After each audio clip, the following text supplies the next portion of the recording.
ಜ್ಞಾನೋಕ್ತಿ 12ನೇ ಅಧ್ಯಾಯ 18ನೇ ವಚನದಲ್ಲಿ ದೇವರ ವಾಕ್ಯ ಈ ರೀತಿ ಹೇಳುತ್ತೆ, ಕತ್ತಿ ತಿವಿದ ಹಾಗೆ ದುಡುಕಿ ಮಾತಾಡುವವರುಂಟು, ಮತಿವಂತರ ಮಾತೆ ಮದ್ದು.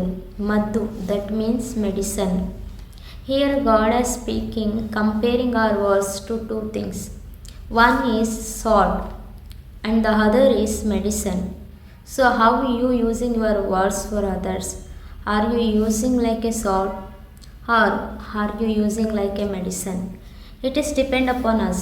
ನೋಡಿ, ನಮ್ಮ ಮಾತನ್ನು ನಾವು ಕತ್ತಿಯಾಗಿ ಕೂಡ ಉಪಯೋಗ ಮಾಡ್ಬೋದು, ಇತರರನ್ನು ಚುಚ್ಚುವಂಥ ಕೊಲ್ಲುವಂಥ ಕತ್ತಿಯಾಗಿ ಕೂಡ ಉಪಯೋಗ ಮಾಡ್ಬೋದು.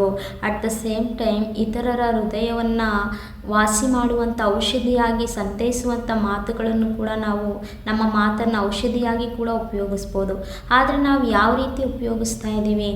ನಾವು ಇತರರನ್ನು ಚುಚ್ಚುವಂಥ ಮಾತುಗಳನ್ನು ಹಾಡಿ ಮತ್ತೊಬ್ಬರನ್ನು ತುಳಿಯುವಂಥ ಮಾತುಗಳನ್ನು ಹಾಡ್ತಾ ಇದ್ದೇವಾ, ಅಥವಾ ಒಬ್ಬರನ್ನು ಎನ್ಕರೇಜ್ ಮಾಡುವಂಥ ಮಾತನ್ನು, ಒಬ್ಬರ ಹೃದಯದ ನೋವನ್ನು ನೀಗಿಸುವಂಥ ಸಂತೈಸುವಂಥ ಮಾತುಗಳನ್ನು ಹಾಡ್ತಾ ಇದ್ದೇವಾ?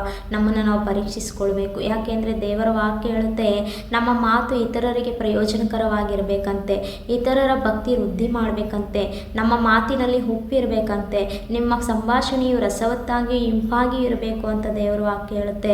ಆದರೆ ಆ ಮಾತನ್ನು ನಾವು ಯಾವ ರೀತಿ ಉಪಯೋಗ ಮಾಡ್ಕೊಳ್ತಾ ಇದ್ದೀವಿ? ಕತ್ತಿಯ ರೀತಿನ ಅಥವಾ ಔಷಧಿಯ ರೀತಿನ? ನಮ್ಮನ್ನು ನಾವು ಪರೀಕ್ಷಿಸ್ಕೊಳ್ಬೇಕು.